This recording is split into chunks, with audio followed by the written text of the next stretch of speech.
ਵਾਹਿਗੁਰੂ ਜੀ ਕਾ ਖਾਲਸਾ ਵਾਹਿਗੁਰੂ ਜੀ ਕੀ ਫਤਿਹ। ਅਸਲਾਮ ਵਾਲੇਕਮ ਆਦਾਬ ਅਰਜ਼ ਮਹਾਂ ਤੁਹਾਡੀ ਹੋਸਟ ਨੀਲਮ ਕੌਰ ਤੇ ਮੈਂ ਟੀਵੀ ਦੀ ਫੋਰ ਸਾਰੇ ਦਰਸ਼ਕਾਂ ਤੇ ਸਰੋਤਿਆਂ ਨੂੰ ਜੀ ਆਇਆਂ ਕਹਿੰਦੀ ਆ ਪ੍ਰੋਗਰਾਮ ਸੱਚੋ ਸੱਚ ਵਿੱਚ ਜਿਹੜੇ ਇਸ ਪ੍ਰੋਗਰਾਮ ਨਾਲ ਦੇਸ਼ਾਂ ਵਿਦੇਸ਼ਾਂ ਤੋਂ ਜੁੜ ਚੁੱਕੇ ਨੇ। ਖਾਲਸਾ ਅਫੇਅਰ ਸੈਂਟਰ ਦੇ ਸੰਚਾਲਕ ਡਾਕਟਰ ਅਮਰਜੀਤ ਸਿੰਘ ਜੀ ਸਟੂਡੀਓ 'ਚ ਮੇਰੇ ਨਾਲ ਸ਼ਾਮਲ ਨੇ। ਉਹਨਾਂ ਨਾਲ ਗੱਲਬਾਤ ਕਰਕੇ ਅੱਜ ਦਾ ਮਿਸ਼ਨ ਸਪੋਰਟ ਉਹਨਾਂ ਤੋਂ ਉਹਨਾਂ ਦਾ ਤਜ਼ੀਆ ਜਾਣਦੇ ਆ। ਜੀ ਡਾਕਟਰ ਸਾਹਿਬ ਵਾਹਿਗੁਰੂ ਜੀ ਕਾ ਖਾਲਸਾ ਵਾਹਿਗੁਰੂ ਜੀ ਕੀ ਫਤਿਹ। हाँ जी नीलम कौर जी ਤੁਹਾਨੂੰ ਵੀ ਤੇ ਦੁਨੀਆ ਭਰ ਚ ਬੈਠੇ ਸਾਡੇ ਬਹੁਤ ਹੀ ਪਿਆਰੇ ਸੋਹਣੇ ਸਿਆਣੇ ਸੁਨੱਖੇ ਟੀਵੀ 84 ਦੇ ਦਰਸ਼ਕਾਂ ਨੂੰ ਵੀ ਵਾਹਿਗੁਰੂ ਜੀ ਕਾ ਖਾਲਸਾ ਵਾਹਿਗੁਰੂ ਜੀ ਕੀ ਫਤਿਹ। ਸਾਡੇ ਬਹੁਤ ਹੀ ਪਿਆਰੇ ਮੁਸਲਮਾਨ ਭੈਣਾਂ ਭਰਾਵਾਂ ਨੂੰ ਅਸਲਾਮ ਅਲੈਕਮ। ਗੰਗਾ ਜਮਨੀ ਤਹਿਜ਼ੀਬ ਦੇ ਹਿੰਦੂ ਤਵੀਆਂ ਨੂੰ ਨਮੋ ਨਮः ਤੇ ਹੋਰ ਸਭ ਵੀਰਾਂ ਭੈਣਾਂ ਨੂੰ ਆਦਾਬ ਅਰਜ਼। ਜੀ ਡਾਕਟਰ ਸਾਹਿਬ ਜੀ ਆਇਆਂ ਨੂੰ ਪ੍ਰੋਗਰਾਮ ਸੱਚੋ ਸੱਚ ਵਿੱਚ ਬਹੁਤ ਸ਼ੁਕਰੀਆ ਜੀ ਡਾਕਟਰ ਸਾਹਿਬ। ਅੱਜ 17 ਜੂਨ 2026 3 ਹੜ ਨਾਨਕਸ਼ਾਹੀ ਸੰਮਤ 558 ਦਾ ਦਿਨ ਹੈ ਤੇ ਡਾਕਟਰ ਸਾਹਿਬ ਪ੍ਰੋਗਰਾਮ ਸ਼ੁਰੂ ਕਰਨ ਤੋਂ ਪਹਿਲਾਂ ਸਿਰਫ ਦਰਸ਼ਕਾਂ ਤੇ ਸਰੋਤਿਆਂ ਨੂੰ ਹਮੇਸ਼ਾ ਤਰ੍ਹਾਂ ਦੱਸੀ ਵਿਊਅਰਸ ਜੇ ਤੁਸੀਂ ਹੱਕ ਸੱਚ ਇਨਸਾਫ ਤੇ ਪੈਰਾ ਦਿੰਦਾ ਇੱਕੋ ਇੱਕ ਚੈਨਲ ਟੀਵੀ 84 ਨੂੰ ਦੇਖਣਾ ਚਾਹੁੰਦੇ ਹੋ ਤਾਂ ਤੁਸੀਂ ਦੇਖ ਸਕਦੇ ਸਪੈਕਟਰਮ ਕੇਬਲ ਆਰਸਨ ਕੇਬਲ ਬਲਕਨ ਕੈਨੇਡਾ ਰੋਕੂ ਜਾਦੂ ਬਾਕਸ ਸ਼ਾਵਾ ਫੇਸਬੁੱਕ ਟੀਵੀ 84 ਦੇ ਐਪ ਰਾਹੀਂ online streaming and IP box ਤੇ ਤੁਸੀਂ ਟੀਵੀ 84 ਨੂੰ ਦੇਖ ਸਕਦੇ ਹੋ। ਵਿਊਅਰਸ ਜੇ ਤੁਸੀਂ ਟੀਵੀ 84 ਨਾਲ ਜਾਂ ਪ੍ਰੋਗਰਾਮ ਸੱਚੋ ਸੱਚ ਨਾਲ ਫੇਸਬੁੱਕ ਰਾਹੀਂ ਜੁੜੇ ਹੋ ਤਾਂ ਇਸ ਨੂੰ ਵੱਧ ਲਾਈਕ ਕਰੋ ਤੇ ਸ਼ੇਅਰ ਕਰੋ ਅਤੇ ਨਾਲ ਹੀ YouTube ਤੇ ਸਬਸਕ੍ਰਾਈਬ ਵੀ ਕਰੋ। ਇਹ ਵੀ ਦੱਸ ਦਿਓ ਕਿ ਤੁਸੀਂ ਟੀਵੀ 84 ਦੀ ਐਪ ਨੂੰ ਐਂਡਰੋਇਡ ਐਪ ਸਟੋਰ ਤੇ ਡਾਊਨਲੋਡ ਕਰਕੇ ਜੋ ਟੀਵੀ 84 ਦੀ ਲਾਈਵ ਸਟ੍ਰੀਮ ਹੈ ਇਸ ਨੂੰ ਤੁਸੀਂ 24 ਆਵਰਸ ਦੇਖ ਸਕਦੇ ਹੋ। ਸੋ ਵੀਅਰਸ ਪ੍ਰੋਗਰਾਮ ਦੀ ਸ਼ੁਰੂਆਤ ਕਰਨ ਜਾ ਰਹੇ ਹਾਂ ਅੱਜ ਦੀ ਸਪਾਂਸਰਸ਼ਿਪ ਦੇ ਵਾਲੇ ਨਾਲ ਕਿ ਅੱਜ ਦੀ ਪ੍ਰੋਗਰਾਮ ਸੱਚੋ ਸੱਚ ਨੂੰ ਸਪਾਂਸਰ ਕੀਤਾ ਗਿਆ ਹੈ ਡਾਲਸ ਟੈਕਸਸ ਤੋਂ ਸਰਦਾਰ ਸੁਰਿੰਦਰ ਸਿੰਘ ਗਿੱਲ ਜੀ ਹੋਰਾਂ ਵੱਲੋਂ। ਸੋ ਉਹਨਾਂ ਨੇ ਟੀਵੀ 84 ਦੀ ਵੱਧ ਤੋਂ ਵੱਧ ਸਪੋਰਟ ਕਰਨ ਲਈ ਕਿਹਾ ਔਰ ਖਾਲਸਾ ਦੀ ਪ੍ਰਾਪਤੀ ਦੀ ਅਰਦਾਸ ਵੀ ਕੀਤੀ ਹੈ। ਸੋ ਅੱਜ ਦੀ ਸਪਾਂਸਰਸ਼ਿਪ ਲਈ ਅਸੀਂ ਸਰਦਾਰ ਸੁਰਿੰਦਰ ਸਿੰਘ ਗਿੱਲ ਜੀ ਹੋਰਾਂ ਦਾ ਤਹਿ ਦਿਲ ਤੋਂ ਧੰਨਵਾਦ ਕਰਦੇ ਹਾਂ ਔਰ ਤੁਹਾਨੂੰ ਵੀ ਅਪੀਲ ਤੇ ਬੇਨਤੀ ਕਰਦੇ ਹਾਂ ਕਿ ਤੁਸੀਂ ਪ੍ਰੋਗਰਾਮ ਸੱਚੋ ਸੱਚ ਨੂੰ ਵੱਧ ਤੋਂ ਵੱਧ ਸਪਾਂਸਰ ਕਰੋ। ਸਪਾਂਸਰਸ਼ਿਪ ਲਈ ਤੁਸੀਂ ਕਾਲ ਕਰ ਸਕਦੇ ਸਾਡੇ ਫੋਨ ਨੰਬਰ ਤੇ 5166619184 ਸੇਮ ਨੰਬਰ ਤੇ WhatsApp ਕਰ ਸਕਦੇ ਹੋ। ਤੁਸੀਂ ਸਾਨੂੰ ਈਮੇਲ ਵੀ ਕਰ ਸਕਦੇ ਹੋ info@tv84.tv ਤੇ। ਸੋ ਵੀਅਰਸ ਪਹਿਲੇ ਸੈਗਮੈਂਟ ਦੇ ਵਿੱਚ ਆਪਾਂ ਗੱਲਬਾਤ ਕਰਨ ਜਾ ਰਹੇ ਹਾਂ ਅਮਰੀਕਾ ਤੇ ਇਰਾਨ ਦੇ ਹਵਾਲੇ ਨਾਲ ਕਿ ਅਮਰੀਕਾ ਤੇ ਇਰਾਨ ਵਿੱਚ ਹੋਏ ਮੈਮੋ ਆਫ ਅੰਡਰਸਟੈਂਡਿੰਗ ਦੇ ਵੇਰਵੇ ਨੂੰ ਵਾਈਟ ਹਾਊਸ ਵੱਲੋਂ ਜਾਰੀ ਕਰ ਦਿੱਤਾ ਗਿਆ ਹੈ। 14 ਨੁਕਾਤੀ ਇਸ ਖਰੜੇ ਉੱਤੇ ਟੀਕਾ ਟਿੱਪਣੀ ਜਿਹੜੀ ਹੈ ਸ਼ੁਰੂ ਹੋ ਗਈ ਹੈ। ਇਸ ਸਮਝੌਤੇ ਦਾ ਪੋਪ ਲਿਓ ਨੇ ਸਵਾਗਤ ਕੀਤਾ ਹੈ। ਪ੍ਰੈਜ਼ੀਡੈਂਟ ਟਰੰਪ ਵੱਲੋਂ ਤਿੱਖੀ ਸੌਰ ਵਿੱਚ ਕਿਹਾ ਗਿਆ ਹੈ ਕਿ ਜੇ ਇਰਾਨ ਨੇ ਮੁੜ ਕੇ ਤੇੜ-ਫੇੜ ਕੀਤੀ ਤਾਂ ਉਸ ਦੇ ਸਿਰ ਤੇ ਬੰਬ ਵਰਸਾਏ ਜਾਣਗੇ। ਸੋ ਇਸ ਬਾਰੇ ਆਪਾਂ ਗੱਲਬਾਤ ਕਰਨ ਜਾ ਰਹੇ ਹਾਂ। ਸੋ ਅਸੀਂ ਚਾਹਾਂਗੇ ਕਿ ਤੁਸੀਂ ਇਸੇ ਤਰ੍ਹਾਂ ਬੜੇ ਰੜਾ ਦੇਖਣ ਸੁਣਨ ਲਈ ਤੁਹਾਡਾ ਸਭ ਦਾ ਬਹੁਤ ਬਹੁਤ ਧੰਨਵਾਦ। ਜੀ ਡਾਕਟਰ ਸਾਹਿਬ ਕੀ ਵਿਚਾਰਾਂ ਨੇ? ਸਭ ਤੋਂ ਪਹਿਲਾਂ ਤਾਂ ਅੱਜ ਦੇ ਪ੍ਰੋਗਰਾਮ ਨੂੰ ਸਪਾਂਸਰ ਕਰਨ ਲਈ ਅਸੀਂ ਡਾਲਸ ਟੈਕਸਸ ਨਿਵਾਸੀ ਸਰਦਾਰ ਸੁਰਿੰਦਰ ਸਿੰਘ ਗਿੱਲ ਤੇ ਉਹਨਾਂ ਦੇ ਸਮੁੱਚੇ ਪਰਿਵਾਰ ਦਾ ਸ਼ੁਕਰੀਆ ਅਦਾ ਕਰਦੇ ਹਾਂ। ਗਿੱਲ ਪਰਿਵਾਰ ਨਾਲ ਵੀ ਮੇਰਾ ਸੰਬੰਧ 1991-92 ਦੇ ਦੌਰ ਦੇ ਵਿੱਚ ਹੀ ਸ਼ੁਰੂ ਹੋਇਆ ਜਦੋਂ ਕਿ ਪਹਿਲੀ ਵਾਰ ਮੈਂ ਕੈਲੀਫੋਰਨੀਆ ਤੋਂ ਫਲਾਈ ਕਰਕੇ ਹਿਊਸਟਨ ਔਰ ਉੱਥੋਂ ਭਾਈ ਜਰਨੈਲ ਸਿੰਘ ਭਾਈ ਧਿਆਨ ਸਿੰਘ ਉਹਨਾਂ ਦੇ ਨਾਲ ਡਾਲਸ ਆਉਣਾ ਹੋਇਆ। ਉਦੋਂ ਛੋਟਾ ਜਿਹਾ ਗੁਰਦੁਆਰਾ ਸਿੰਘ ਸਭਾ ਬਾਲਟ ਸਪ੍ਰਿੰਗਸ ਦੇ ਵਿੱਚ ਸੀ। ਭਾਵੇਂ ਉੱਥੇ 10-15 ਪਰਿਵਾਰ ਸਨ ਪਰ ਸਾਰੇ ਹੀ ਪਰਿਵਾਰ ਕਮਿਟਡ ਖਾਲਿਸਤਾਨੀ ਸਨ ਔਰ ਉੱਥੇ ਇੱਕ ਮਿਸਟਰ ਵਿਰਕ ਵੀ ਹੁੰਦੇ ਸਨ। ਹੁਣ ਉਹ ਚੜ੍ਹਾਈ ਕਰ ਗਏ। ਉਹ ਕਾਫੀ ਆਊਟਰੀਚ ਵੀ ਉਹਨਾਂ ਦੀ ਹੁੰਦੀ ਸੀ ਔਰ ਉਹਨਾਂ ਜ਼ਮਾਨਿਆਂ 'ਚ ਡਾਲਸ ਮਾਰਨਿੰਗ ਨਿਊਜ਼ ਅਮਰੀਕਾ ਦੇ ਪ੍ਰੋਮੀਨੈਂਟ 10 ਅਖਬਾਰਾਂ 'ਚੋਂ ਹੁੰਦਾ ਸੀ ਔਰ ਮੇਰੀ ਜਿਹੜੀ ਵਿਜ਼ਿਟ ਸੀ ਪਹਿਲੀ ਸਿੰਘ ਸਭਾ ਬਾਲਟ ਸਪ੍ਰਿੰਗਸ ਗੁਰਦੁਆਰੇ 'ਚ ਉਹਦੇ 'ਚ ਡਾਲਸ ਮਾਰਨਿੰਗ ਨਿਊਜ਼ ਦਾ ਰਿਪੋਰਟਰ ਜਿਹੜਾ ਉਹ ਗੁਰਦੁਆਰਾ ਸਾਹਿਬ ਆਇਆ ਹੋਇਆ ਸੀ। ਅੱਧਾ ਹੀ ਸਪੀਚ ਮੇਰੀ ਅੰਗਰੇਜ਼ੀ 'ਚ ਸੀ ਅੱਧੀ ਪੰਜਾਬੀ 'ਚ ਸੀ ਔਰ ਅਗਲੇ ਦਿਨ ਜਿਹੜਾ ਡਾਲਸ ਮਾਰਨਿੰਗ ਨਿਊਜ਼ ਨੇ ਫਰੰਟ ਪੇਜ ਪਿਕਚਰ ਦੇ ਨਾਲ ਮੇਰੇ ਨਾਲ ਕੀਤੇ ਇੰਟਰਵਿਊ ਨੂੰ ਵੀ ਔਰ ਜਿਹੜੇ ਸਪੀਚ ਦਾ ਕੰਟੈਂਟ ਸੀ ਉਸ ਦਾ ਵੀ ਕਾਫੀ ਹਿੱਸਾ ਕਵਰ ਕੀਤਾ ਸੀ। ਜਿੱਦਾਂ ਇੰਡੀਅਨਸ ਨੇ ਔਰ ਉਹਨਾਂ ਦੇ ਕੌਂਸੂਲੇਟਸ ਨੇ ਬੜਾ ਰੌਲਾ ਪਾਇਆ, ਬਹੁਤ ਸਾਰਾ ਲੈਟਰ ਕੈਂਪੇਨ ਉਹਨਾਂ ਨੇ ਕੀਤਾ। ਸੋ ਮੈਂ ਇਹ ਪੁਆਇੰਟ ਆਊਟ ਕਰਨਾ ਚਾਹੁੰਦਾ ਕਿ ਵੀ ਜ਼ਰੂਰੀ ਨਹੀਂ ਹੁੰਦਾ ਕਿ ਹਜ਼ਾਰਾਂ ਦੀ ਗਿਣਤੀ 'ਚ ਕਿਤੇ ਸੰਗਤ ਹੋਏ ਤੇ ਉਹੀ ਕੋਈ ਖਬਰ ਬਣਦੀ ਹੈ। ਇਹ ਇੱਕ ਤੁਹਾਡੇ ਆਪਣੇ ਕਨੈਕਸ਼ਨ ਹੁੰਦੇ ਨੇ ਔਰ ਉਸ ਪੀਰੀਅਡ 'ਚ 92 ਦੇ ਦੌਰ 'ਚ ਜੋ ਪੰਜਾਬ 'ਚ ਚੱਲ ਰਿਹਾ ਸੀ ਉਸ ਲਈ ਉਸ ਦੇ ਉੱਤੇ ਫੋਕਸ ਵੀ ਸੀ ਪਰ ਇਹ ਇਹਨਾਂ ਦਾ ਐਫਰਟ ਸੀ ਜਿਹਦੀ ਬਦੌਲਤ ਜਦੋਂ ਕਿ ਵੱਡੇ ਮੀਡੀਆ ਵੱਲੋਂ ਆਲਮੋਸਟ ਇੰਡੀਅਨ ਵਰਜ਼ਨ ਹੀ ਦਿੱਤੀ ਜਾ ਰਹੀ ਸੀ। ਡਾਲਸ ਮਾਰਨਿੰਗ ਨਿਊਜ਼ ਪਹਿਲਾ ਉਹ ਨਿਊਜ਼ਪੇਪਰ ਬਣਿਆ ਜਿਹਨੇ ਸਿੱਖ ਨੈਰੇਟਿਵ ਨੂੰ ਪ੍ਰੋਮੀਨੈਂਟਲੀ ਛਾਪਿਆ ਸੀ। ਸੋ ਮੈਂ ਉਹਦੇ ਤੋਂ ਉਸ ਪੀਰੀਅਡ ਤੋਂ ਲੈ ਕੇ ਉਹਨਾਂ ਦੇ ਨਾਲ ਜਿਹੜਾ ਜੁੜਿਆ ਰਿਹਾ। ਮੇਰੀ ਰਿਹਾਇਸ਼ ਵੀ ਉਹਨਾਂ ਦੇ ਘਰ ਹੀ ਹੁੰਦੀ ਆਲਵੇਜ਼ ਜਦੋਂ ਮੈਂ ਡੈਲਸ ਵਿਜ਼ਿਟ ਕਰਦਾ। ਫਿਰ ਉਹਨਾਂ ਨੇ ਜਿਹੜਾ ਹੈ ਹੁਣ ਕੁਝ ਸਾਲ ਪਹਿਲਾਂ ਬਾਕੀ ਸੰਗਤ ਵੀ ਜਿਉਂ-ਜਿਉਂ ਵਧੀ, ਖਾਸ ਤੌਰ ਤੇ ਕੈਲੀਫੋਰਨੀਆ ਤੋਂ ਦੂਸਰੀਆਂ ਥਾਵਾਂ ਤੋਂ ਮੂਵ ਹੋਈ, ਫਿਰ ਰਿਚਰਡਸਨ ਦੇ ਵਿੱਚ ਵੱਡੇ ਗੁਰਦੁਆਰਾ ਸਾਹਿਬ ਦੀ ਇਮਾਰਤ ਜਿਹਦੇ ਹਾਲ ਦੇ ਵਿੱਚ ਸ਼ਹੀਦ ਸਿੰਘਾਂ ਦੀਆਂ ਪਿਕਚਰਸ ਨੇ, ਖਾਲਿਸਤਾਨ ਦਾ ਬੈਨਰ ਜਿਹੜਾ ਇਹ ਯਾਦ ਦਹਾਨੀ ਕਰਵਾਉਂਦਾ ਹਮੇਸ਼ਾ ਕਿ ਇਹ ਕਮਿਟਡ ਹੈ ਇਸ ਗੁਰਦੁਆਰਾ ਸਾਹਿਬ ਦੀ ਸੰਗਤ ਔਰ ਕਮੇਟੀ ਖਾਲਿਸਤਾਨ ਦੇ ਲਈ। ਔਰ ਇਹਨਾਂ ਸਾਰੇ ਵਰਿਆਂ 'ਚ ਜਦੋਂ ਅਸੀਂ ਜਿਹੜਾ ਈਵਨ 14 ਸਾਲ ਪਹਿਲਾਂ TV 84 ਦੀ ਸ਼ੁਰੂਆਤ ਕੀਤੀ ਔਰ ਪਿਛਲੇ 4 ਸਾਲ ਤੋਂ ਡਾਕਟਰ ਰਣਜੀਤ ਸਿੰਘ ਜਦੋਂ ਤੋਂ ਸਾਨੂੰ ਵਿਛੋੜਾ ਦੇ ਕੇ ਗਏ ਨੇ, ਉਹਨਾਂ ਦੀ ਯਾਦ ਦੇ ਵਿੱਚ ਵੀ ਉਹਨਾਂ ਦੇ ਪਿਆਰੇ ਮਿੱਤਰ, ਸਾਥੀ, ਸਹਿਯੋਗੀ ਵੀਰ ਗੋਬਿੰਦਰ ਸਿੰਘ ਹੋਰਾਂ ਵੱਲੋਂ ਉਦਮ ਕੀਤਾ ਜਾਂਦਾ ਹੈ, ਅਖੰਡ ਪਾਠ ਰਖਾਇਆ ਜਾਂਦਾ ਹੈ। ਸੋ ਇਹ ਜਿਹੜਾ ਡਾਲਸ ਦੀ ਸੰਗਤ ਦੀ ਪਾਰਟਿਸਿਪੇਸ਼ਨ ਵੀ ਹੁੰਦੀ ਹੈ TV 84 ਦੀ ਮਦਦ ਦੇ ਲਈ ਜੀ। ਸੋ ਸਰ ਸੁਰਿੰਦਰ ਸਿੰਘ ਗਿੱਲ ਉਹਨਾਂ ਦਾ ਅੱਗੋਂ ਵੀ ਵਰਸਾਇਆ ਹੋਇਆ ਪਰਿਵਾਰ ਹੈ। ਉਹਨਾਂ ਦਾ ਬੇਟਾ ਗੁਰਵਿੰਦਰ ਸਿੰਘ ਗਿੱਲ ਜਿਹੜਾ ਯੂਨਾਈਟਿਡ ਸਿੱਖਸ ਦਾ ਡਾਇਰੈਕਟਰ ਵੀ ਹੈ ਔਰ ਬਹੁਤ ਚੰਗਾ ਸਪੀਕਰ ਔਰ ਐਕਟਿਵਿਸਟ ਹੈ। ਉਹਨਾਂ ਦੇ ਅੱਗੋਂ ਬੱਚੇ ਅਮਰੀਕ ਸਿੰਘ, ਤ੍ਰਿਪਤ ਕੌਰ ਜਿਨ੍ਹਾਂ ਨੇ ਗੁਰਸਿੱਖੀ ਦੇ ਰਸਤੇ ਤੇ ਵੀ ਤੁਰੇ ਹੋਏ ਨੇ, ਕਮੇਟੀ ਦੇ ਨਾਲ ਵੀ ਜਿਹੜਾ ਹਰ ਦੁੱਖ ਸੁੱਖ ਸ਼ਰੀਕ ਹੁੰਦੇ ਨੇ ਔਰ ਖਾਲਿਸਤਾਨ ਪ੍ਰਤੀ ਵੀ ਇਹ 3rd ਜਨਰੇਸ਼ਨ। ਔਰ ਮੈਨੂੰ ਖੁਸ਼ੀ ਹੁੰਦੀ ਹੈ ਇਸ ਕਿਸਮ ਦੇ ਪਰਿਵਾਰਾਂ ਨੂੰ ਦੇਖ ਕੇ ਕਿ ਭਾਈ ਚਲੋ ਇੱਕ ਜਨਰੇਸ਼ਨ ਤਾਂ ਸੀ, ਦੂਸਰੀ ਵੀ ਤੀਸਰੀ ਵੀ ਜਿਹੜੀ ਹੈ ਉਹ ਖਾਲਿਸਤਾਨ ਦੀ ਝੰਡਾ ਬਰਦਾਰ ਹੈ। ਸੋ ਅਸੀਂ ਸਮੁੱਚੀ ਗਿੱਲ ਫੈਮਿਲੀ ਦਾ ਸ਼ੁਕਰੀਆ ਅਦਾ ਕਰਦੇ ਹਾਂ। ਅਸੀਂ ਇਹ ਵੀ ਦੱਸਦੇ ਹੀ ਕਿ ਸਾਡਾ ਸਿਸਟਰ ਚੈਨਲ TV 84 USA ਜਿਸ ਤੇ ਲਗਭਗ ਇੱਕ ਹਫ਼ਤਾ ਪਹਿਲਾਂ YouTube ਨੇ ਸਟ੍ਰਾਈਕ ਮਾਰੀ ਸੀ ਕਿਉਂਕਿ ਅਸੀਂ ਘੱਲੂਘਾਰਾ 84 ਦਾ ਗੁਰਦੁਆਰਾ ਰਿਚਮੰਡ ਹਿੱਲ ਵਿੱਚ ਹੋਏ ਪ੍ਰੋਗਰਾਮ ਨੂੰ ਟੈਲੀਕਾਸਟ ਕੀਤਾ ਸੀ। ਸੋ ਉਹਨਾਂ ਨੇ ਤਾਂ ਹੁਣ ਘੱਲੂਘਾਰਾ ਲਫ਼ਜ਼ ਵੀ ਵਾਇਲੈਂਸ ਨਾਲ ਜੋੜ ਦਿੱਤਾ ਹੋਇਆ।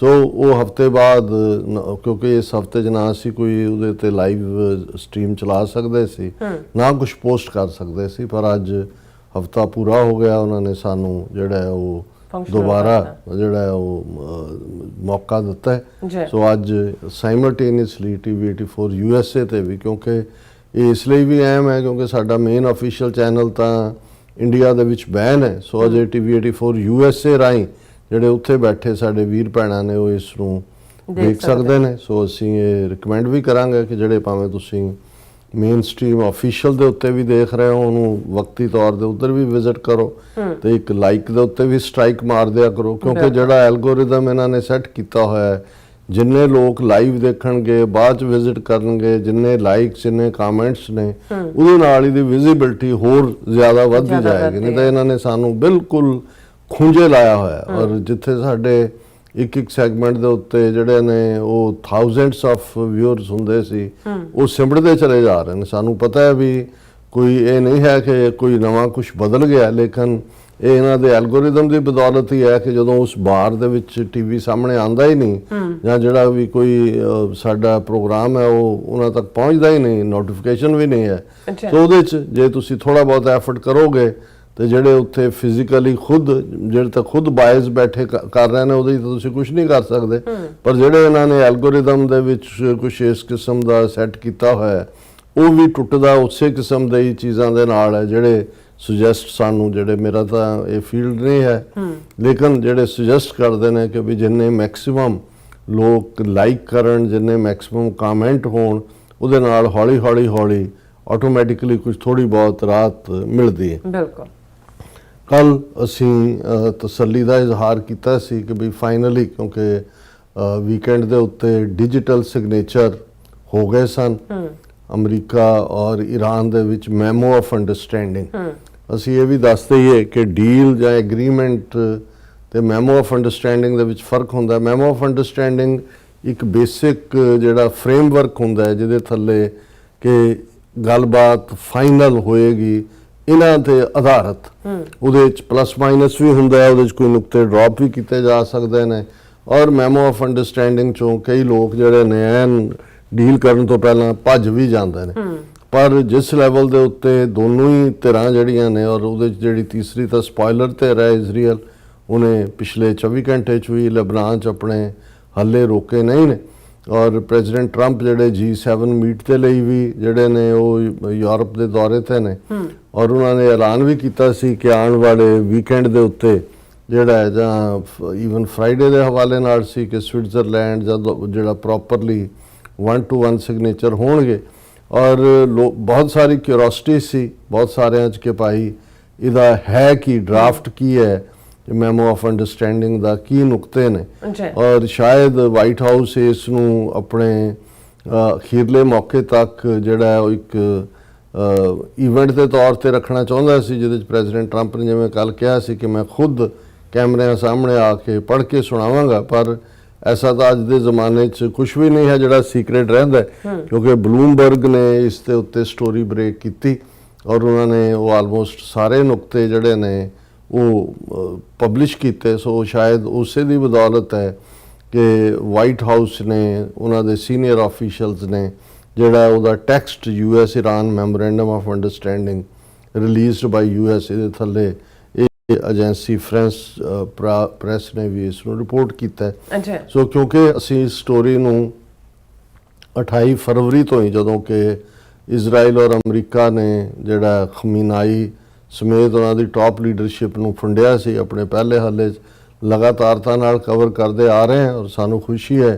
ਕਿ ਸਾਡੇ ਵਿਊਅਰਸ਼ਿਪ ਦੇ ਵਿੱਚ ਇਹ ਠੀਕ ਹੈ ਕਿ ਅਸੀਂ ਕੋਈ ਉਹ ਜਿਹੜੀਆਂ ਚੋਂਦੀਆਂ ਖਬਰਾਂ ਜਿਨ੍ਹਾਂ ਨੂੰ ਕਹਿੰਦੇ ਨੇ ਸੈਂਸੇਸ਼ਨਲ ਜਿਹੀਆਂ, ਭੜਕਾਊ ਜਿਹੀਆਂ ਜਾਂ ਦੂਜਾ, ਉਹਨਾਂ ਦੇ ਉੱਤੇ ਸਾਡੇ ਤਬਸਰੇ ਨਹੀਂ ਹੁੰਦੇ। ਲੇਕਿਨ ਅਸੀਂ ਘੱਟੋ ਘੱਟ ਇੱਕ ਸੈਟ, ਬੇਸ਼ੱਕ ਉਹ ਛੋਟਾ ਬਲਾਕ ਹੀ ਹੋਏ, ਜਿਨ੍ਹਾਂ ਦੀ ਦਿਲਚਸਪੀ ਹੈ ਕਿ ਇੰਟਰਨੈਸ਼ਨਲ ਟੀਟੀਜ਼ ਕਿਵੇਂ ਹੁੰਦੀਆਂ ਨੇ, ਇੰਟਰਨੈਸ਼ਨਲ ਟਕਰਾਅ ਕੀ ਹੈ, ਇੰਟਰਨੈਸ਼ਨਲ ਸਾਰੀ ਜਿਹੜੀ ਕੈਨਵਸ ਹੈ ਉਸ ਦੇ ਉੱਤੇ। ਕਿਉਂਕਿ ਇਨ ਦਾ ਐਂਡ ਆਫ ਦਾ ਡੇ ਜਦੋਂ ਅਸੀਂ ਆਪਣਾ ਮੁਲਕ ਖਾਲਿਸਤਾਨ ਬਣਾਉਣ ਦੀ ਗੱਲ ਕਰ ਰਹੇ ਹਾਂ, ਪਹਿਲਾਂ ਤਾਂ ਉਹਨੂੰ ਲਿਬਰੇਟ ਕਰਵਾਉਣਾ ਹੈ, ਫਿਰ ਉਹਨੂੰ ਬਿਲਡ ਕਰਨਾ ਹੈ।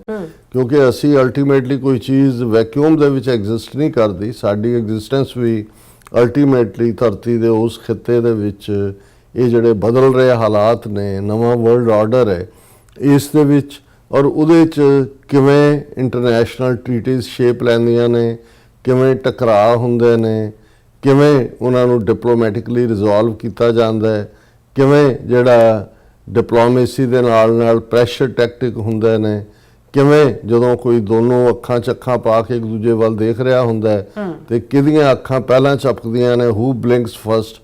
ਇਹ ਪੋਲਿਟਿਕਸ ਦੇ ਵਿੱਚ ਵੀ ਔਰ ਡਿਪਲੋਮੇਸੀ ਦੇ ਵਿੱਚ ਵੀ ਇਹੀ ਫਾਰਮੂਲਾ ਹੁੰਦਾ ਹੈ, ਕਿੱਥੇ ਤੁਸੀਂ ਗਿਵ ਐਂਡ ਟੇਕ ਕਰਦੇ ਹੋ। ਮੈਂ ਸਮਝਦਾ ਵੀ ਇਹ ਜਿਹੜਾ ਆਰਟ ਹੈ, ਇਹ ਕੋਈ ਸਾਇੰਸ ਨਹੀਂ ਹੈ ਕਿ ਕੋਈ 2+2 ਜਾਂ ਮੈਥਮੈਟਿਕਸ ਨਹੀਂ ਹੈ ਵੀ 2+2 4 ਹੋਣੇ ਨੇ, ਇੱਕ ਆਰਟ ਹੈ। ਔਰ ਇਸ ਸਾਰੇ ਦੇ ਵਿੱਚ ਮੈਂ ਵੀ ਇੱਕ ਆਪਣੇ ਆਪ ਨੂੰ ਵਿਦਿਆਰਥੀ ਸਮਝਦਾ, ਤਾਲਿਬੇ ਇਲਮ ਇਹਨਾਂ ਸਾਰੀਆਂ ਚੀਜ਼ਾਂ ਦਾ। ਔਰ ਮੇਰੇ ਲਈ ਵੀ ਇੱਕ ਦਿਲਚਸਪੀ ਦਾ ਵਾਇਸ ਸੀ ਕਿ 47 ਸਾਲਾਂ ਤੋਂ ਸੈਂਕਸ਼ਨ ਦੇ ਨਾਲ ਝੰਬਿਆ ਹੋਇਆ ਇੱਕ ਮੁਲਕ, ਜਿਹਨੂੰ ਜਿਹੜਾ ਜਿਹਦੇ ਅੰਦਰੂਨੀ ਕੀ ਚੱਲ ਰਿਹਾ ਉਹ ਵੀ ਦੁਨੀਆ ਨੂੰ ਪਤਾ ਨਹੀਂ ਲੱਗ ਰਿਹਾ, ਲੇਕਿਨ ਕਿਵੇਂ ਉਸ ਨੇ ਮਿਲੀਟੈਰਲੀ ਵੀ ਕਨਫਰੰਟ ਕੀਤਾ। ਔਰ ਫਿਰ ਜਦੋਂ ਨੈਗੋਸ਼ੀਏਸ਼ਨ ਦੀ ਗੱਲ ਆਈ ਔਰ ਉਸ ਸਾਰੇ ਦੇ ਵਿੱਚ ਵੀ ਕਿਵੇਂ ਸਟੈਪ ਬਾਈ ਸਟੈਪ ਉਹਨਾਂ ਨੇ ਆਪਣਾ hold, pressure, diplomacy, tactic, retreat, ਇੱਕ ਕਦਮ ਪਿੱਛੇ। ਕਈ ਵਾਰ ਇਹ ਵੀ ਹੁੰਦਾ ਜਦੋਂ ਅਸੀਂ ਟੈਕਟਿਕ ਦੀ ਗੱਲ ਕਰਦੇ ਹਾਂ, ਜੰਗ ਦੇ ਮੈਦਾਨ ਵਿੱਚ ਵੀ ਅਕਸਰ ਕਿਹਾ ਜਾਂਦਾ ਕਈ ਵਾਰ ਤੁਹਾਨੂੰ 2 ਕਦਮ ਅੱਗੇ ਜਾਣ ਲਈ 1 ਕਦਮ ਪਿੱਛੇ ਆਉਣਾ ਪੈਂਦਾ। ਸੋ ਇਹ ਸਾਡੇ ਲਈ ਵੀ, ਔਰ ਇਕੱਲੇ ਮੇਰੇ ਲਈ ਨਹੀਂ, ਮੈਂ ਦੇਖਦਾ ਕਿ ਵੀ ਈਵਨ ਪ੍ਰੈਜ਼ੀਡੈਂਟ ਟਰੰਪ ਨੇ ਵੀ ਈਰਾਨ ਦੀ ਲੀਡਰਸ਼ਿਪ ਦੀ ਰੈਜ਼ਿਲੀਅੰਸ, ਔਰ ਦੂਸਰਾ ਉਹਨਾਂ ਨੂੰ ਹਾਲਾਂ ਇੱਕ ਪਾਸੇ ਜਿੱਥੇ ਜਿਹੜਾ ਉਹਨਾਂ ਨੇ ਪੂਰਾ ਇੱਕ ਈਵਲ ਦੇ ਤੌਰ ਦੇ ਉੱਤੇ ਅਮਰੀਕਾ ਜਾਂ ਵੈਸਟਰਨ ਵਰਲਡ ਨੇ ਈਰਾਨ ਨੂੰ ਪੇਂਟ ਕੀਤਾ ਹੋਇਆ ਸੀ, ਲੇਕਿਨ ਪਿਛਲੇ ਦਿਨਾਂ 'ਚ ਪ੍ਰੈਜ਼ੀਡੈਂਟ ਟਰੰਪ ਨੇ ਵੀ ਤਾਰੀਫ ਕਰਦਿਆਂ ਕਿਹਾ ਕਿ ਵੀ ਉਹਨਾਂ ਦੀ ਟਾਪ ਲੀਡਰਸ਼ਿਪ ਜਿਹਨਾਂ ਨਾਲ ਅਸੀਂ ਡੀਲ ਕਰ ਰਹੇ ਹਾਂ ਉਹ ਪ੍ਰੈਗਮੈਟਿਕ ਨੇ, ਜੈਨੂਅਨ ਨੇ, ਰਾਦਰ ਉਸ ਦੇ ਉਲਟ ਉਹਨਾਂ ਨੇ ਨੈਤਨਯਾਹੂ ਨੂੰ ਟਰਬਲ ਮੇਕਰ ਔਰ ਦੂਸਰੇ ਵੀ ਦੱਸਿਆ। ਸੋ ਇਹ ਉਹਨਾਂ ਦਾ ਆਪਣਾ ਵੀ ਪਾਰਟ ਹੈ। ਕਈ ਵਾਰ ਤੁਸੀਂ ਆਪਣਿਆਂ ਨੂੰ ਝੰਬ ਵੀ ਰਹੇ ਹੁੰਦੇ ਹੋ, ਲੇਕਿਨ ਨਾਲ ਦੀ ਨਾਲ ਤੁਸੀਂ ਉਸ ਦੀ ਪਿੱਠ ਵੀ ਠੋਕ ਰਹੇ ਹੁੰਦੇ ਹੋ। ਸੋ ਮੈਂ ਕੁਇਕਲੀ ਜਿਹੜਾ ਇਹ ਮੈਮੋ ਆਫ ਅੰਡਰਸਟੈਂਡਿੰਗ ਹੈ, ਇਸ ਦੇ ਉੱਤੇ ਆਉਣ ਵਾਲੇ ਦਿਨਾਂ 'ਚ ਦਸਤਖਤ ਹੋਣੇ ਨੇ ਔਰ 60 ਦਿਨ ਦਾ ਟਾਈਮ ਹੋਏਗਾ, 2 ਮਹੀਨੇ ਦਾ, ਜਿਹਦੇ 'ਚ ਕਿ ਫਿਰ ਇਹ ਮੈਮੋ ਆਫ ਅੰਡਰਸਟੈਂਡਿੰਗ ਨੂੰ ਜਿਹੜਾ ਹੈ ਉਹ ਕਨਵਰਟ ਕੀਤਾ ਜਾਏਗਾ ਪ੍ਰੋਪਰ ਡੀਲ ਦੇ ਵਿੱਚ। ਹੁਣ ਇਹ ਸਾਰੇ ਪੀਰੀਅਡ 'ਚ ਕਿਉਂਕਿ ਹੈ ਤਾਂ ਇਹ ਜਿਹਨੂੰ ਫ੍ਰੈਜਲ ਕਹਿੰਦੇ ਨੇ ਕਿ ਵੀ ਬਿਲਕੁਲ ਪਤਲੀ ਡੋਰੀ ਦੇ ਉੱਤੇ ਹੀ ਇਹ ਜਿਹੜਾ ਉਹ ਸਾਰਾ ਕੁਝ ਚੱਲ ਰਿਹਾ ਹੈ, ਕਦੋਂ ਕਿਹਨੇ ਬ੍ਰੇਕ ਕਰਨਾ ਹੈ ਜ਼ਿਆਦਾ, ਤਾਂ ਕਿਉਂਕਿ ਇਜ਼ਰਾਈਲ ਸਪੋਇਲਰ ਵੀ ਹੈ ਔਰ ਅਮਰੀਕਾ ਵੀ ਇਹ ਦੇਖੇਗਾ। ਹੁਣ ਅੱਜ ਜਦੋਂ ਇਹ ਸਾਹਮਣੇ ਆਇਆ, ਅਗਲੇ 24-48 ਘੰਟੇ 'ਚ ਟਿੱਪਣੀਆਂ ਆਉਣਗੀਆਂ, ਜਿਵੇਂ ਅਸੀਂ ਕੱਲ੍ਹ ਜ਼ਿਕਰ ਕੀਤਾ ਸੀ ਕਿ ਸੈਨੇਟਰ ਜਿਹੜੇ ਨੇ ਸਾਊਥ ਕੈਰੋਲਾਈਨਾ ਦੇ ਮਿਸਟਰ ਗ੍ਰੈਮ, ਸੈਨੇਟਰ ਲਿੰਡ ਗ੍ਰੈਮ, ਉਹਨਾਂ ਨੇ ਕਿਹਾ ਜੀ ਜੇ ਨਿਊਕਲੀਅਰ ਨਾਲ ਰਿਲੇਟਡ ਸਮਝੌਤਾ ਉਹ ਤਾਂ ਕਾਂਗਰਸ ਦੇ ਸਾਹਮਣੇ ਵੀ ਆਉਣਾ ਚਾਹੀਦਾ। ਸੋ ਇਹ ਸਾਰੇ ਪ੍ਰੋ ਇਜ਼ਰਾਈਲ ਵੀ ਨੇ ਔਰ ਅਮਰੀਕਾ 'ਚ ਇਹ ਵੀ ਨਹੀਂ ਹੈ ਕਿ ਜੇ ਟਰੰਪ ਨੇ ਨੇਤਨਯਾਹੂ ਨੂੰ ਜਾਂ ਕੋਈ ਸਖਤ ਲਫ਼ਜ਼ ਕਹਿ ਦਿੱਤੇ ਤੇ ਇਹਦਾ ਮਤਲਬ ਵੀ ਅਮਰੀਕਾ ਇਜ਼ਰਾਈਲ ਦੇ ਨਾਲ ਜਿਹੜਾ ਉਸ ਦੇ ਸੰਬੰਧ ਖਰਾਬ ਹੋਏ, ਨਹੀਂ ਹੈ। ਅਲਟੀਮੇਟਲੀ ਅਮਰੀਕਾ ਦੇ ਆਪਣੇ ਇਹ ਨਹੀਂ ਹੈ ਇਕੱਲਾ ਕਿ ਵੀ ਉਹ ਇਜ਼ਰਾਈਲ ਦੇ ਕੋਈ ਵੈਸੇ ਕੋਈ ਉਸ ਦੀ ਖੁਸ਼ਨੁਦੀ ਕਰ ਰਿਹਾ, ਉਹਨਾਂ ਦੇ ਹਿੱਤ ਵੀ ਜੁੜੇ ਹੋਏ ਨੇ। ਉਹਨਾਂ ਦਾ ਜਿਹੜਾ ਵਾਚਮੈਨ ਵੀ ਹੈ ਅਮਰੀਕਨ ਹਿੱਤਾਂ ਦਾ ਮਿਡਲ ਈਸਟ ਦੇ ਵਿੱਚ। ਪਰ ਬਹੁਤ ਕੁਝ ਬਦਲੇਗਾ ਇਹਨਾਂ ਦਿਨਾਂ ਦੇ ਵਿੱਚ। ਸੋ ਮੈਂ ਕੁਇਕਲੀ ਇਹ ਵੀ ਦੱਸ ਦਿਆਂ ਕਿ ਵੀ ਇਸ ਜਿਹੜਾ ਮੈਮੋ ਆਫ ਅੰਡਰਸਟੈਂਡਿੰਗ ਹੈ, ਇਸ ਨੂੰ ਪੋਪ ਲਿਓ 15th ਜਿਹੜੇ ਨੇ ਉਹਨਾਂ ਨੇ ਵੈਲਕਮ ਕੀਤਾ। ਉਹਨਾਂ ਨੇ ਕਿਹਾ ਕਿ hopes for mutual trust security and stability in middle east कि ये सारे क्योंकि उन्होंने ईरान वार ਨੂੰ खुल के क्रिटिसाइज़ ਕੀਤਾ ਸੀ और पोप ਜਿਹੜੇ ਨੇ ਉਹ ਲਗਭਗ ਦੁਨੀਆ ਦੇ 1.5 ਬਿਲੀਅਨ ਜਿਹੜੇ ਕੈਥੋਲਿਕਸ ਨੇ ਉਹਨਾਂ ਦੇ ਰਹਿਬਰ ਨੇ। ਸੋ ਇਸ ਪੱਖੋਂ ਇਹ ਇੰਪੋਰਟੈਂਟ ਸੀ ਉਸ ਪੀਰੀਅਡ ਜਦੋਂ ਉਹਨਾਂ ਨੇ ਈਰਾਨ ਵਾਰ ਦੀ ਵਿਰੋਧਤਾ ਕੀਤੀ ਔਰ ਇਹਦੇ 'ਚ ਈਵਨ ਉਹਨਾਂ ਨੇ ਭਾਵੇਂ ਪਾਕਿਸਤਾਨ ਦਾ ਨਾਂ ਨਹੀਂ ਲਿਆ ਪੋਪ ਨੇ, ਲੇਕਿਨ ਉਹਨਾਂ ਦੇ ਲਫ਼ਜ਼ ਹੀ ਇਹ ਨੇ ਕਿ ਭਾਈ ਅਸੀਂ ਜਿੱਥੇ ਇਸ ਦਾ ਸਵਾਗਤ ਕਰਦੇ ਹਾਂ ਉੱਥੇ ਅਸੀਂ pope recognise the deal as the result of patient work in dialogue and negotiation ਕਿ ਜਿਨ੍ਹਾਂ ਨੇ ਬੜੀ ਸਬਰ ਔਰ ਸੰਤੋਖ ਔਰ ਅਮਨ ਦੇ ਨਾਲ ਇਸ ਗੱਲਬਾਤ ਨੂੰ ਅੱਗੇ ਤੋਰਿਆ, ਇਹ ਤਾਂ ਹੀ ਇਹ ਡੀਲ ਸੰਭਵ ਹੋਈ। Extending gratitude towards the involved countries in the deal, the Pope hoped that it would promote dialogue and cooperation among the people ਕਿ ਭਾਈ ਇਸ ਦੇ ਨਾਲ ਲੋਕਾਂ ਦੇ ਵਿੱਚ ਆਪਸੀ ਡਾਇਲੋਗ ਔਰ ਕੋਆਪਰੇਸ਼ਨ ਵਧੇਗੀ। ਔਰ ਉਹਨਾਂ ਨੇ Islamic Republic of Iran, United States of America, ਕਿਉਂਕਿ ਫਰਾਈਡੇ ਇਹ ਸਾਈਨ ਕੀਤਾ ਜਾਣਾ ਔਰ ਉਹਨਾਂ ਨੇ ਇਸ ਦੇ ਉੱਤੇ ਕਿਹਾ ਵੀ ਮੈਂ ਇਹਨਾਂ ਮੁਲਕਾਂ ਦਾ ਜਿਨ੍ਹਾਂ ਨੇ ਇਸ ਦੀ ਗੱਲਬਾਤ ਨੂੰ ਅੱਗੇ ਤੋਰਿਆ ਉਹਨਾਂ ਦਾ ਜਿਹੜਾ ਉਹਨਾਂ ਦਾ ਸ਼ੁਕਰਗੁਜ਼ਾਰ ਹੈ। ਹੁਣ ਮੈਂ ਕੁਇਕਲੀ ਇਸ ਤੇ ਜਿਹੜਾ ਉਹਨਾਂ ਦਾ ਬਿਗਨਿੰਗ ਇਹ ਹੈ ਕਿ United States of America and Islamic Republic of Iran have jointly agreed in good faith on a date yet to be determined, ਜਿਹੜੀ ਕਿ ਆਫੀਸ਼ੀਅਲੀ ਸ਼ਾਇਦ ਫਰਾਈਡੇ ਹੈ।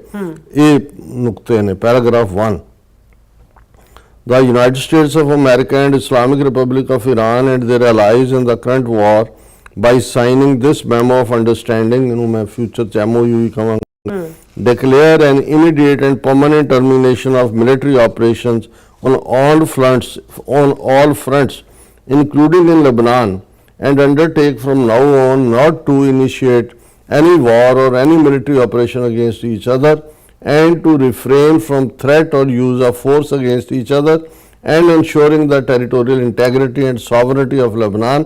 The final deal will confirm the permanent termination of the war on all fronts, including Lebanon, and other provisions of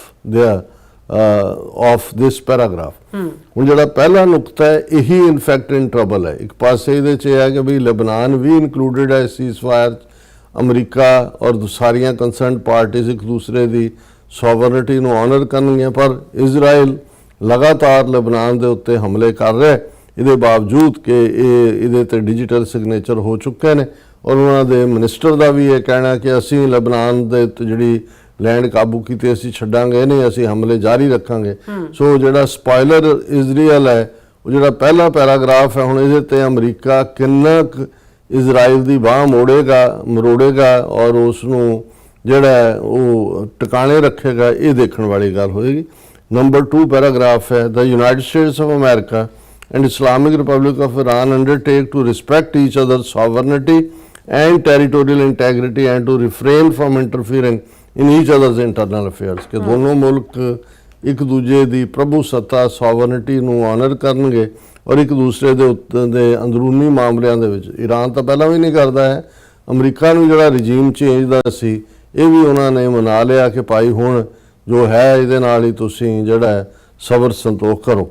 number 3, United States of America and Islamic Republic of Iran commit to negotiating and achieving the final deal in maximum of 60 days, extendable with mutual consent। कि 60 दिन minimum ने ਤੇ ਜੇ ਗੱਲਬਾਤ ਅੱਗੋਂ ਵੱਧਦੀ ਜਾਂਦੀ ਹੈ ਤੇ ਦੋਨਾਂ ਦੀ ਆਪਸੀ ਰਜ਼ਾਮੰਦੀ ਦੇ ਨਾਲ ਇਹਨਾਂ ਦਿਨਾਂ ਨੂੰ ਵਧਾਇਆ ਵੀ ਜਾ ਸਕਦਾ ਹੈ। ਚੌਥਾ ਪੁਆਇੰਟ ਹੈ immediately upon signing of this MOU the United States of America will begin the removal of naval blockade and any disturbance or impediments against the Islamic Republic of Iran and will fully end the naval blockade within 30 days. During this period the traffic of vessels will be in proportion to the numbers of pre-war traffic being restored by Islamic Republic of Iran. The United States of America further undertakes to remove its forces from the proximity of the Islamic Republic of Iran within 30 days after the final deal। ਕਿ ਜਦੋਂ ਇਹ deal ਹੋ ਗਈ 30 ਦਿਨਾਂ ਦੇ ਵਿੱਚ ਜਿਹੜਾ America ਜਿਹੜਾ ਉਹਨੇ ਬਲੌਕੇਡ ਕੀਤਾ ਹੈ ਈਰਾਨ ਦਾ ਉਸ ਨੂੰ ਚੁੱਕੇਗਾ ਔਰ ਨਾਲ ਦੀ ਨਾਲ ਇਹੀ ਹੈ ਕਿ ਭਾਈ ਜਿਹੜਾ ਫਰਦਰ ਜਿਹੜਾ ਉਹ ਈਰਾਨ ਇਸ ਦੇ ਉੱਤੇ ਆਪਣਾ ਐਕਟ ਕਰੇ। ਪੰਜਵਾਂ ਜਿਹੜਾ ਉਹ ਈਰਾਨ ਦੇ ਉੱਤੇ ਹੈ ਕਿ ਭਾਈ MOU Islamic Republic of Iran will make arrangement using its best efforts for the safe passage of commercial vessels with no charge for 60 days only from the Persian Gulf to the Sea of Oman and vice versa।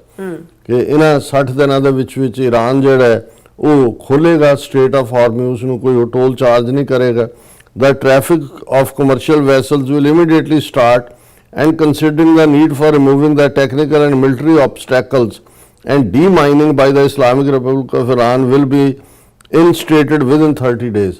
ਕਿਉਂਕਿ already minus ਵਿਛਾਈਆਂ ਹੋਈਆਂ straight off ਹਾਰਮੂਜ਼ ਕਿ 30 ਦਿਨਾਂ ਦੇ ਵਿੱਚ Iran ਉਹਨਾਂ ਨੂੰ minus ਨੂੰ ਪਾਸੇ ਕਰਕੇ ਜਿਹੜਾ ਟ੍ਰੈਫਿਕ ਹੈ ਉਹ ਰੀਸਟੋਰ ਕਰੇਗਾ ਉੱਥੇ। ਔਰ Islamic Republic of Iran will conduct dialogue with the Sultanate of Oman to define the future administration and maritime services in the Strait of Hormuz in discussions with other Persian Gulf states in line with applicable international law and sovereign rights of coastal states of the Strait of Hormuz। ਇਹ ਵੀ problematic ਹੋਏਗਾ ਨੁਕਤਾ। ਹਾਲਾਂਕਿ ਇਹ ਜਿਹੜਾ state of ਹਾਰਮੂਜ਼ ਹੈ ਉਹਦੇ ਇੱਕ ਪਾਸੇ ਤਾਂ ਈਰਾਨ ਹੈ, ਦੂਸਰਾ ਸਿਰਾ ਓਮਾਨ ਹੈ। ਦੋਨਾਂ ਦੀ ਆਪਸੀ ਅੰਡਰਸਟੈਂਡਿੰਗ ਹੈ। ਹੁਣ ਤੱਕ ਜਦੋਂ ਇਹ ਜੰਗ ਨਹੀਂ ਸੀ ਸ਼ੁਰੂ ਹੋਈ ਕੋਈ ਫ੍ਰੀ ਸੀ, ਇਹਨੂੰ ਇੰਟਰਨੈਸ਼ਨਲ ਵਾਟਰਸ ਦੇ ਵਿੱਚ ਹੀ ਮੰਨਿਆ ਜਾਂਦਾ ਸੀ, ਲੇਕਿਨ ਹੁਣ ਈਰਾਨ ਨੇ ਆਪਣਾ ਦਾਅਵਾ ਠੋਕਿਆ ਔਰ ਓਮਾਨ ਨੇ ਵੀ ਉਹਨਾਂ ਨੇ ਆਪਸੀ ਅੰਡਰਸਟੈਂਡਿੰਗ ਕਰ ਲਈ। ਉਹਨਾਂ ਨੇ ਕਿਹਾ ਵੀ ਇਹ ਆਪਸ ਦੇ ਵਿੱਚ ਡਿਸਕਸ ਹੋਏਗਾ ਔਰ ਗਲਫ ਦੇ ਬਾਕੀ ਮੁਲਕ ਨੇ ਕਿ ਭਈ ਇਹ ਅੱਗੋਂ ਇਹਦਾ ਅਰੇਂਜਮੈਂਟ ਕੀ ਕਰਨਾ ਹੈ, ਲੇਕਿਨ 60 ਡੇ ਜਿਹੜੇ ਨੇ ਉਹ ਬਿਲਕੁਲ ਵਿਦਆਊਟ ਚਾਰਜ ਇਹਨੂੰ ਛੱਡਿਆ ਜਾਏਗਾ। ਔਰ ਇਹ ਸਾਰੇ ਦੇ ਉੱਤੇ ਜਿਹੜਾ ਨੰਬਰ 6 ਨੁਕਤਾ ਹੈ United States of America undertakes with regional partners to develop a definitive mutually agreed plan with at least $300 billion for the reconstruction and economic development of Islamic Republic of Iran. The mechanism for the implementation of the plan will be finalized as part of a final deal within 60 days. All required licenses, waivers and permissions needed for relevant financial transactions will be granted by United States of America। ਇਹ Iran ਨੂੰ ਰਾਹਤ ਹੈ। ਇਹ ਤਾਂ ਨਹੀਂ ਹੈ ਕਿ America ਦੇਗਾ ਪੈਸੇ, ਲੇਕਿਨ $300 ਬਿਲੀਅਨ ਜਿਹੜੇ ਨੇ ਉਹ ਜਿਹੜਾ ਈਰਾਨ ਦਾ ਇਨਫਰਾਸਟ੍ਰਕਚਰ ਡਿਸਟਰੋਏ ਹੋਇਆ ਉਸ ਨੂੰ ਜਿਹੜਾ ਬਿਲਡ ਕਰਨ ਦੇ ਲਈ ਇਹ ਹੋਏਗਾ। ਇਹਦੇ ਲਈ ਜਿਹੜੀਆਂ ਵੀ ਜਿਹੜੇ ਡਿਜ਼ਾਇਰਡ ਲਾਇਸੈਂਸ ਔਰ ਦੂਜੇ ਨੇ ਅਮਰੀਕਾ ਪ੍ਰੋਵਾਈਡ ਕਰੇਗਾ। ਮੋਸਟ ਲਾਈਕਲੀ ਇਹ ਅਮਾਊਂਟ ਉਹ ਜਿਹੜੀਆਂ ਗਲਫ ਸਟੇਟਸ ਨੇ ਉਹਨਾਂ ਤੋਂ ਹੀ ਇਕੱਠਾ ਕਰਨਾ ਚਾਹੁੰਦੇ ਨੇ। 7ਵਾਂ ਨੁਕਤਾ ਹੈ USA undertakes to terminate all types of sanctions against the Islamic Republic of Iran, including the United Nations Security Council resolutions, International Atomic Energy Agency Board of Governors resolutions, and all unilateral US sanctions, primary and secondary, in an agreed upon schedule as part of the final deal. The Islamic Republic of Iran and USA acknowledge the critical importance of the sanctions terminations issues above mentioned and express their intentions to immediately address these issues in the negotiation in order to achieve mutual agreement on them। ਕਿ ਜਿਹੜੀਆਂ Iran ਦੇ ਉੱਤੇ sanctions ਲੱਗੀਆਂ ਨੇ UN ਦੇ ਵਿੱਚ ਜਾਂ international atomic energy agency, ਇਹ ਸਾਰੇ ਰਿਮੂਵ ਵੀ ਹੋਣਗੀਆਂ ਔਰ ਇਹਦੇ 'ਚ ਮਿਲ ਕੇ ਕੰਮ ਕੀਤਾ ਜਾਏਗਾ। 8ਵਾਂ ਨੁਕਤਾ ਈਰਾਨ ਜਿਹੜਾ ਉਹ ਰੀਅਫਰਮ ਕਰਦਾ ਇਟ ਸ਼ੈਲ ਨਾਟ ਪ੍ਰੋਕਿਓਰ ਔਰ ਡਿਵੈਲਪ ਨਿਊਕਲੀਅਰ ਵੈਪਨਸ। ਈਰਾਨ ਨਾ ਹੀ ਇਹਨਾਂ ਨੂੰ ਅੱਗੋਂ ਲਈ ਲਏਗਾ ਨਾ ਹੀ ਉਸ ਨੂੰ ਡਿਵੈਲਪ ਕਰੇਗਾ। USA and Iran have agreed to resolve the disposition of stockpiled enriched material pursuant to a mechanism that will be mutually agreed upon in accordance with the schedule mentioned in paragraph 7, with the minimum methodology to be down blending on size under the supervision of international atomic energy agency involve ਹੋਈ ਹੈ ਇਹਦੇ 'ਚ ਕਿ ਜਿਹੜਾ enriched uranium ਹੈ ਉਹਨੂੰ ਕਿਵੇਂ destroy ਕਰਨਾ ਹੈ, ਇਹ ਇੰਟਰਨੈਸ਼ਨਲੀ ਇਹ ਸਾਰੇ ਦੀ ਸਲਾਹ ਨਾਲ ਕੀਤਾ ਜਾਏਗਾ। ਜਿਹੜਾ ਅਮਰੀਕਾ ਦੀ ਜ਼ਿੱਦ ਸੀ ਕਿ ਸਾਡੇ ਲੈ ਕੇ ਆਓ, ਅਸੀਂ ਲੈ ਕੇ ਆਵਾਂਗੇ, ਜਾਂ ਈਰਾਨ ਦੀ ਸੀ ਕਿ ਜੀ ਅਸੀਂ ਉੱਥੇ ਹੀ ਕਰਾਂਗੇ, ਇਹ ਜਿਹੜਾ ਉਹਨਾਂ ਨੇ ਛੱਡ ਦਿੱਤਾ ਉਹਦੇ ਤੇ ਇੰਟਰਨੈਸ਼ਨਲ ਇਨਵੋਲਵਮੈਂਟ। ਲੇਕਿਨ ਇਹ ਈਰਾਨ ਤੋਂ ਇਹਨਾਂ ਨੇ ਟੋਟਲ ਕਮਿਟਮੈਂਟ ਲਈ ਹੈ ਕਿ ਵੀ ਨਾ ਜਿਹੜਾ ਇਹ ਨਾ ਉਹ ਪ੍ਰੋਕਿਓਰ ਕਰੇਗਾ ਨਾ ਡਿਵੈਲਪ ਕਰੇਗਾ nuclear weapons. The two parties also agreed to discuss the issue of enrichment and other mutually agreed matter related to Iran's nuclear need based on satisfactory framework being agreed upon in the final deal। Ajay final deal 'ਚ decide ਹੋਣਾ ਹੈ ਕਿ peaceful ਪਰਪਸਿਸ ਲਈ Iran ਜਿਹੜਾ ਹੈ ਜਿੰਨੇ percentage ਐਨਰਿਚ uranium ਚਾਹੀਦਾ ਉਹ ਡਿਵੈਲਪ ਕਰ ਸਕੇਗਾ। ਇਹ ਫਾਈਨਲ ਡੀਲ 'ਚ ਸਾਹਮਣੇ ਆਏਗਾ ਕਿ ਭਾਈ ਇਹ ਸਾਰੇ ਦੇ ਵਿੱਚ ਜਿਹੜਾ ਕ੍ਰਿਟੀਕਲ ਇੰਪੋਰਟੈਂਸ ਹੈ ਨਿਊਕਲੀਅਰ ਇਸ਼ੂਜ਼ ਦੀ, ਔਰ ਇਸ ਦੇ ਉੱਤੇ ਗੱਲ ਹੋਏਗੀ। 9ਵਾਂ ਨੁਕਤਾ ਹੈ pending the final deal USA and Iran agree to maintain the status quo, ਕਿ ਕੋਈ ਤਬਦੀਲੀ ਨਹੀਂ ਹੋਏਗੀ ਜਦੋਂ ਤੱਕ ਡੀਲ ਨਹੀਂ ਹੁੰਦੀ। Iran will maintain the current status quo of its nuclear programme and USA will not impose any new sanctions and will not deploy additional forces in the region, ਕਿ ਅਮਰੀਕਾ ਹੋਰ ਫੋਰਸਿਸ ਉੱਥੇ ਨਹੀਂ ਖੜੇਗਾ। Iran ਜਿਹੜਾ ਹੈ ਉਹ ਵੀ ਆਪਣੀ position 'ਚ ਕੋਈ ਤਬਦੀਲੀ ਨਹੀਂ ਕਰੇਗਾ। 10ਵਾਂ ਨੁਕਤਾ USA undertakes that immediately upon the signing of this MOU and until the termination of sanctions, US Department of Treasury will issue waivers for the export of Iranian crude oil, petroleum products and derivatives and all associated services including banking transactions, insurance, transportation ads। We immediately ਜਿਹੜਾ US ਦੀ ਟ੍ਰੇਜਰੀ ਜਿਹੜੀਆਂ Iran ਦੇ ਉੱਤੇ sanctions ਲੱਗੀਆਂ ਹੋਈਆਂ ਨੇ ਕਿ ਉਹ ਆਪਣਾ ਕਰੂਡ ਆਇਲ ਨਹੀਂ ਵੇਚ ਸਕਦਾ, ਪੈਟਰੋਲੀਅਮ ਪ੍ਰੋਡਕਟਸ ਨਹੀਂ, ਉਹ ਸਾਰੀਆਂ ਚੁੱਕੀਆਂ ਜਾਣਗੀਆਂ। 11ਵਾਂ ਨੁਕਤਾ ਹੈ USA undertakes to make fully available for use the frozen or restricted funds and assets of the Iran upon the implementation of this MOU। ਜਦੋਂ ਇਹ MOU ਇੰਪਲੀਮੈਂਟ ਹੋ ਗਿਆ, ਮਤਲਬ ਡੀਲ ਫਾਈਨਲ ਹੋ ਗਈ, ਯੂਨਾਈਟਿਡ ਸਟੇਟਸ ਜਿਹੜੀ ਆ ਉਹ ਡੀਫਰੋਜ਼ ਕਰੇਗਾ ਈਰਾਨ ਦੀ ਮਨੀ। ਕੋਈ 18 ਬਿਲੀਅਨ ਕਹਿੰਦੇ ਨੇ, ਕੋਈ 22 ਬਿਲੀਅਨ ਕਹਿੰਦੇ ਨੇ, ਹੈ ਪੈਸੇ ਉਹਨਾਂ ਦੇ ਹੀ ਨੇ, ਉਹ ਜਿਹੜੇ ਨੇ ਉਹ ਈਰਾਨ ਨੂੰ ਮਿਲਣਗੇ। ਪਰ ਇਹ ਸਾਰੇ ਦੇ ਲਈ ਜਿਹੜਾ ਉਹ ਮਿਊਚੁਅਲੀ ਐਗਰੀਇੰਗ ਹੋਏਗਾ procedure related to release of these funds during the negotiations.